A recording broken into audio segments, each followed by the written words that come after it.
الحمد لله رب العالمين والعاقبة للمتقين الصلاة والسلام على سيدنا محمد صلى الله عليه وعلى آله أما بعد எங்களுடைய தொடரான நபிகளார் ஸல்லல்லாஹு அலைஹி வஸல்லம் அவர்களுடைய வாழ்க்கை வரலாறு சம்பந்தப்பட்ட சுருக்கமான இந்த பாடத்திலே நாம் இன்றைய தினம் சென்ற வகுப்பிலே நாம் நபிகளார் ஸல்லல்லாஹு அலைஹி வஸல்லம் அவர்களுக்கு பாலூட்டிய செவிலி தாய்மார்கள் அவர்களுடைய பால்குடி சகோதரர்கள் என்ற பகுதியிலே நான் நிறுத்தினோம்.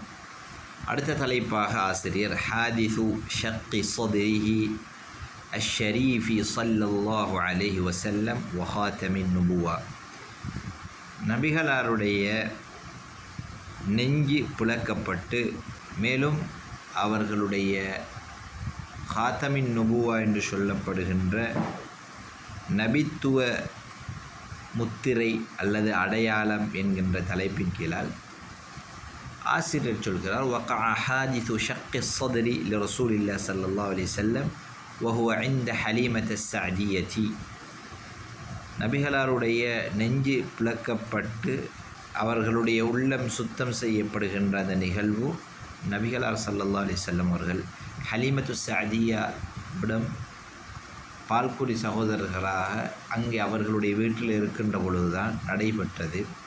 ஜிப்ரீல் அலைஹிஸ்ஸலாம் அவர்கள் வந்து நபிகளார் ஸல்லல்லாஹு அலைஹி வஸல்லம் அவர்களுடைய நெஞ்சை பிளந்து அவர்களுடைய உள்ளத்தை கல்வை எடுத்து அதனை ஜம்சம் நீரால் கழுவுகிறார்கள். கழுவிவிட்டு அந்த உள்ளத்தில் இருக்கின்ற அல் அலகத சௌதா என்று சொல்லப்படுகின்ற கருப்பு நிற ஒரு துண்டு, அதாவது அல் அலகா என்று சொன்னால் அதாவது ஒரு கட்டி, இரத்த கட்டிக்கு சொல்வார்கள். அந்த இரத்த கட்டி மாதிரியான ஒரு துண்டை எடுத்துவிட்டு ஜம்சமின் மூலமாக அவர்களுடைய உள்ளத்தை கழுவப்படுகிறது. இதற்கு பல காரணங்கள், அல்லாஹுடைய ஒரு முஅஜிஸாவாக கூட இது இருக்கலாம். அல்லாஹுடைய நாட்டப்படி அது நடைபெற்றிருக்கிறது. அதற்கு பின்னால் ஜிப்ரீல் அலைஹிஸ்ஸலாம் ரசூல் ஸல்லல்லாஹு அலைஹி வஸல்லம் அவர்களுடைய முதுகிலே நுபுவத்தினுடைய அந்த அடையாளத்தை அவர்கள் வைத்து விடுகிறார்கள்.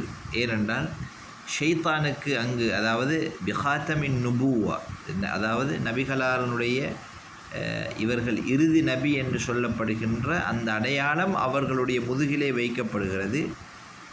அதாவது நபிகளாருடைய உள்ளத்தை கழுவிவிட்டு அதற்கு நேராக, இந்த உள்ளத்துக்கு நேராக இஸா கல்பிஹி, அவர்களுடைய உள்ளத்துக்கு நேராக முதுகிலே அந்த ஹத்முன் நுபுவா என்று சொல்லப்படுகின்ற அந்த அடையாளம் வைக்கப்படுகிறது. அது சரியாக அந்த மூடப்படுகிறது.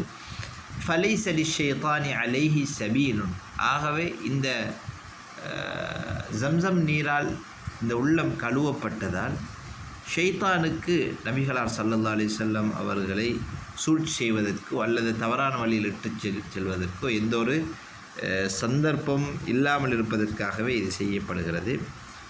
நபி ஸல்லல்லாஹு அலைஹி வஸல்லம் அவர்கள் ஒரு மாசூம் என்று சொன்னால் பாவத்திலிருந்து பாதுகாக்கப்பட்டவராக, சொல்லாலும் செயலாலும் பாவத்திலிருந்து எண்ணத்தாலும் பாதுகாக்கப்பட்டவராக இதனால் அவர்கள் மாறிவிடுகிறார்கள். பொதுவாக எங்களுடைய ஒரு நம்பிக்கை இருக்கிறது, அன்பியாக்கள் நபிமார்கள் மாசூமூன்கள், பாவத்திலிருந்து பாதுகாக்கப்பட்டவர்கள், அவர்களால் தவறு பாவம் நிகழவே முடியாது.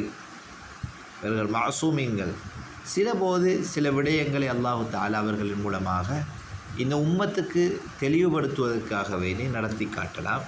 ஆனால் பொதுவாக எங்களுடைய அகீதா நம்பிக்கை, நபிமார்கள் பாவத்திலிருந்து பாதுகாக்கப்பட்டவர்கள். ஏனையவர்களிடமிருந்து பாவம் நிகழலாம், ஆனால் நபிமார்கள் அல்லாஹ்வுடைய தூதர்கள் இவர்கள் பாவத்திலிருந்து ஆகவே நபிகளார் ஸல்லல்லாஹு அலைஹி வஸல்லம் அவர்களும் பாவங்களிலிருந்து பாதுகாக்கப்பட்டவர்கள் என்பதை நன்றாக புரிந்து கொள்ள வேண்டும்.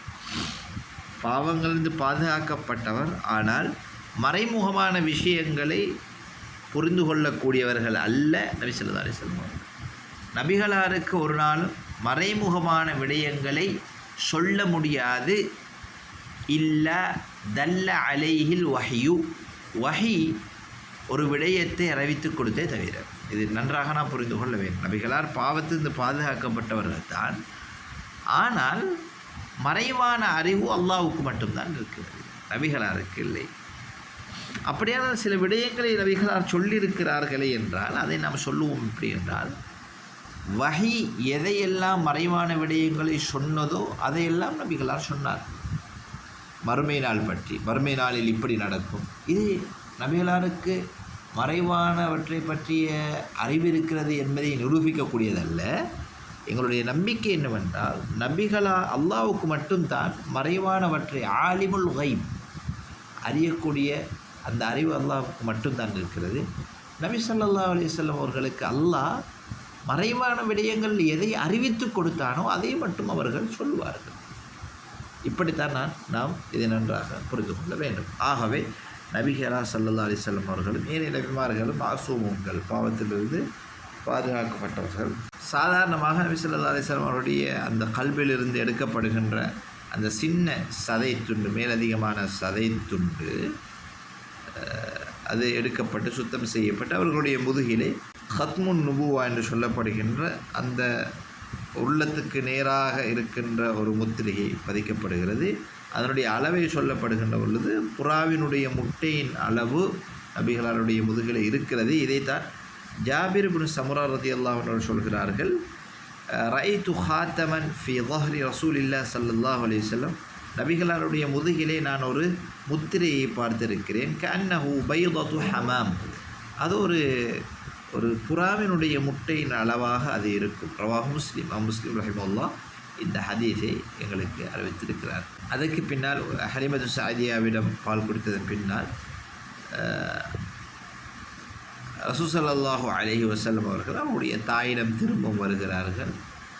வந்து ரசூல் ஸல்லல்லாஹு அலைஹி வஸல்லம் அவர்கள் ஹலிமத்து ஸஅதியாவிடம் 2 வருடம் பால் குடித்துவிட்டு ஆமினா அம்மையாரிடம் வந்து சேர்க்கிறார்கள். அதுக்கு பின்னால் ஆமினா அம்மையார் நபிகளாருடைய 6வது வயதிலே மரணித்து விடுகிறார்கள். நபிகளாருக்கு மிகவும் கவலையாகவே இருந்தது. அதற்கு பின்னால் அவர்களுடைய அப்பா அவரை வளர்ப்பதற்காக வேண்டி பொறுப்பேற்கிறார். அப்துல் முத்தலிப் இவர் பொறுப்பேற்று இவரும் கொஞ்ச நாட்களில்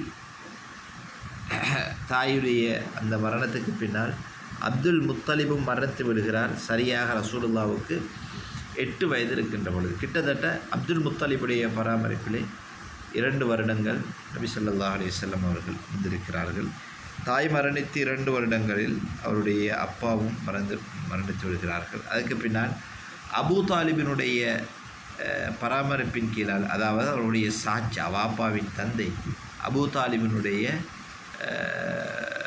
பொறுப்பின் கீழால் நபி ஸல்லல்லாஹு அலைஹி வஸல்லம் அவர்கள் இருக்கின்ற கட்டங்களில் நபி ஸல்லல்லாஹு அலைஹி வஸல்லம் அவர்கள் அபூ தாலிபுடைய பராமரிப்பிலே ஆடு மேய்க்கிறார்கள். அதே போன்று ரசூல் ஸல்லல்லாஹு அலைஹி வஸல்லம் அவர்கள் ஆடு மேய்த்த அந்த அழகான தருணங்கள், அதே போன்று ஹர்புல் ஃபிஜார் என்று சொல்லப்படுகின்ற அந்த யுத்தத்திலே நபி ஸல்லல்லாஹு அலைஹி வஸல்லம் அவர்கள் நேரடியாக அதிலே கலந்து கொள்கிறார்கள். அதே போன்று ஹில்ஃபுல் ஃபுதூல் என்று சொல்லப்படுகின்ற அந்த யுத்தம், அதிலேயும் கலந்து கொள்கிறார்கள். அதே போன்று நபி ஸல்லல்லாஹு அலைஹி வஸல்லம் அவர்கள்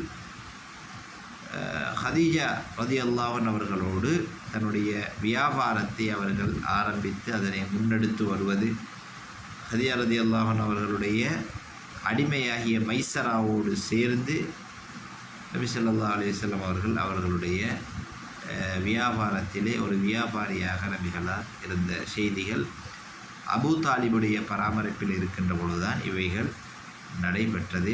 அதற்கு அடுத்த கட்டமாக இன்ஷா அல்லாஹ் எதிர்வரக்கூடிய பாடங்களில் நபிகளார் ஸல்லல்லாஹு அலைஹி வஸல்லம் அவர்கள் ஹதீஜா ரலியல்லாஹு அன்ஹா அவர்களை திருமணம் முடிக்கின்ற பாடம் இருக்கிறது. அதிலிருந்து இன்ஷா அல்லாஹ் நாம் தொடராக பார்க்கலாம். ஜஸாக்குமுல்லாஹ் ஹைரன். அஸ்ஸலாமு அலைக்கும். கண்ணியமான பெரியோர்களே, அஸ்ஸலாமு அலைக்கும் வரஹ்மத்துல்லாஹி வபரகாத்துஹு.